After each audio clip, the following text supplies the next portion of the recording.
Muito bem, nós sabemos que a palavra de Deus nos traz tantas orações. Oração é este diálogo com Deus. Oração é este tempo que nós tiramos para estar na presença dEle, falando com Ele, ouvindo a sua voz. Nós sabemos que podemos falar com Deus a qualquer momento, do jeito que estivermos. Se você estiver em pecado, clame. Ele pode te responder, te perdoar, te restaurar. Se você estiver em perigo, clame. Ele pode te ajudar, Ele pode te levantar, Ele pode te salvar, Ele pode te livrar no meio do perigo. Onde você estiver, como você estiver, você pode buscar ao Senhor.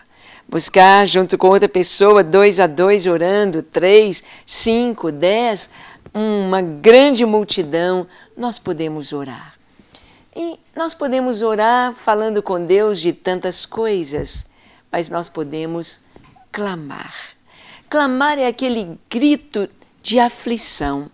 O clamor é quando realmente sai aquele grito, aquela angústia do interior do coração, abrindo-se diante de Deus, mostrando de uma maneira tão clara a sua necessidade. Oração de clamor.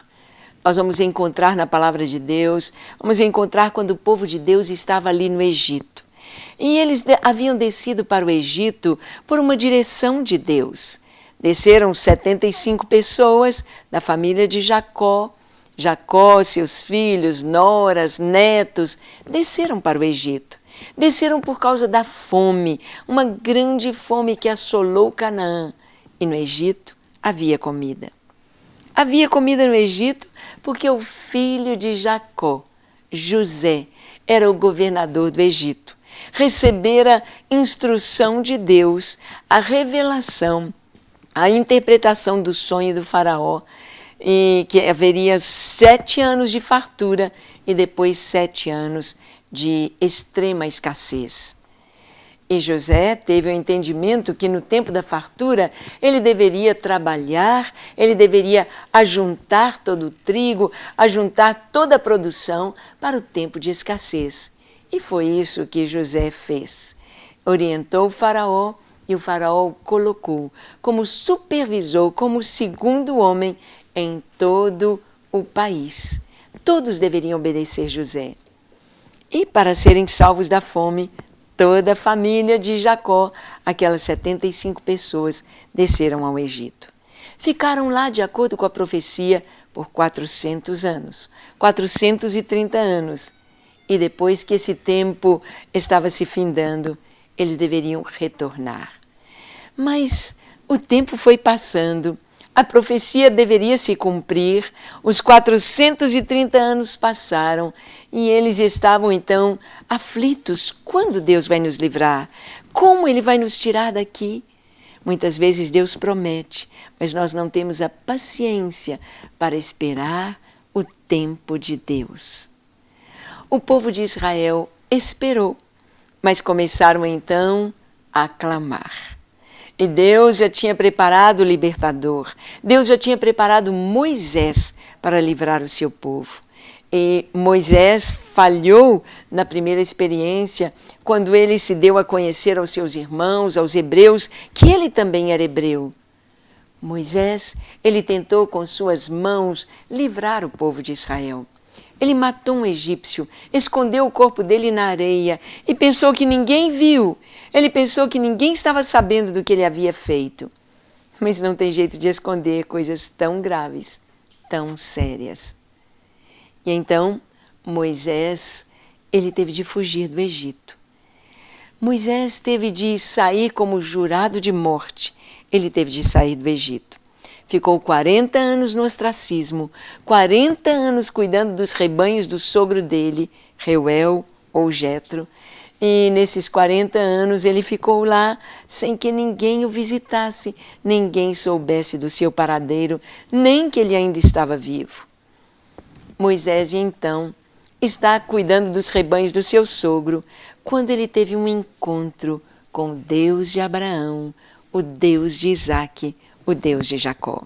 Este encontro está gravado, está registrado No livro de Êxodo, no capítulo 3, Deus se encontra com Moisés. Moisés vê um fogo, um incêndio ali no deserto. Ele vê uma sarça pegando fogo e ele diz: que maravilha é esta?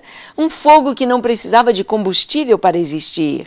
Um fogo que não queimava a sarça não se consumia, aquele fogo era autoexistente, aquele fogo era sobrenatural.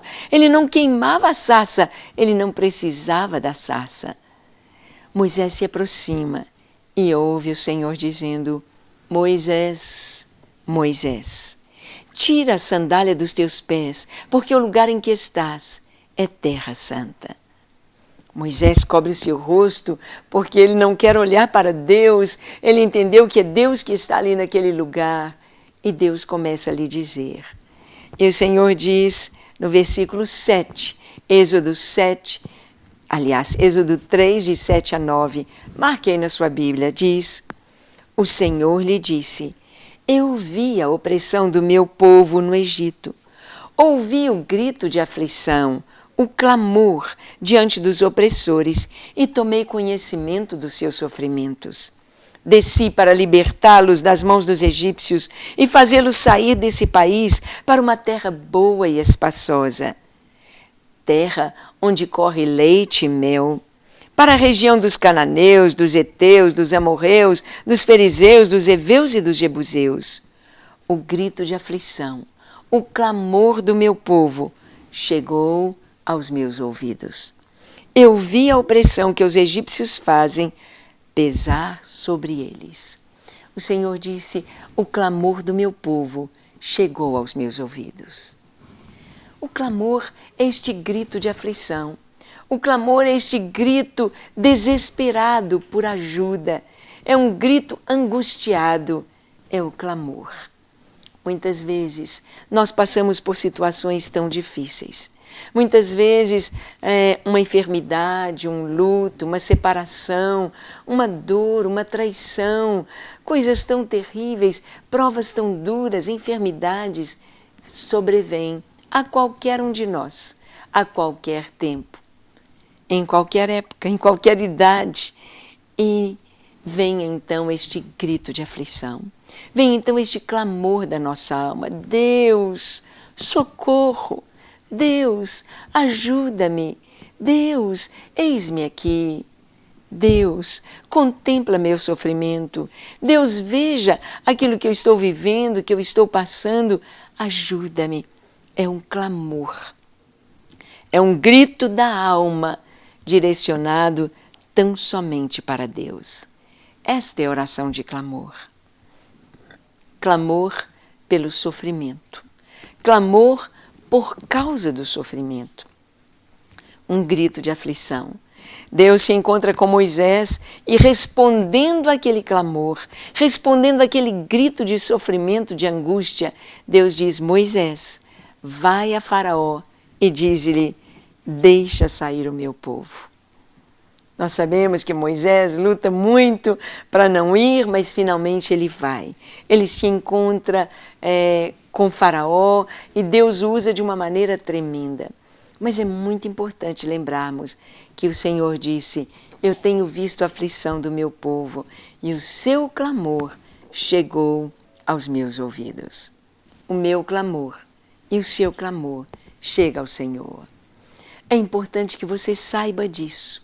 É importante que você esteja pronto para clamar a Deus, ao único e verdadeiro Deus, pois Ele nos atende, Ele nos responde, Ele nos dá a solução para o nosso sofrimento.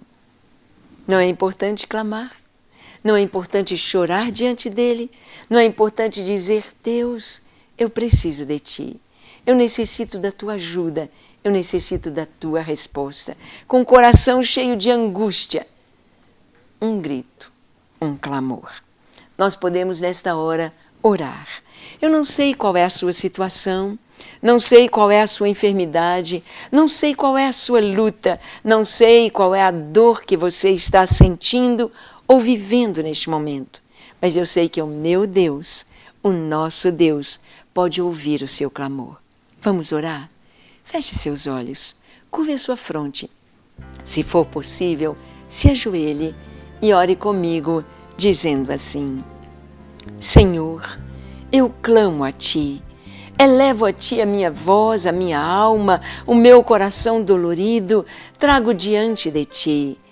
Clamo a Ti primeiramente pelo Teu perdão, que o Senhor perdoe os meus pecados, que o Senhor me limpe de toda iniquidade, de tudo aquilo que não Te agrada. Lava o meu coração. Dá-me um novo coração, cheio da Tua presença, cheio do Teu amor. Dá-me um coração novo para Te amar, Te querer e Te servir enquanto eu existir. Eu me entrego a Ti, Senhor, com tudo que sou, com tudo que tenho, com todos os meus problemas, com toda a minha angústia, com todas as minhas necessidades. Eu me entrego em Tuas mãos, para que o Senhor venha agir na minha vida, venha me encher do Teu Espírito Santo, venha me limpar, me lavar, me perdoar, me dar uma nova vida, uma nova chance. Ó Senhor, tira todo o sofrimento do meu coração. Perdoa os meus pecados, sara a minha vida e enche-me do Teu Espírito Santo. Em nome de Jesus. Amém. Pai, que cada pessoa que nos assiste receba toda a bênção que vem de Ti. Livramento, libertação, salvação, confirmação da Tua presença e o sopro do Teu amor e da Tua bondade. Em nome de Jesus. Amém, amém e amém. Graças a Deus. Tome posse das bênçãos do Senhor. Em todo momento saiba que Deus ouve o clamor daqueles que o buscam. Que Ele te abençoe ricamente. E até o nosso próximo programa, se Ele nos permitir.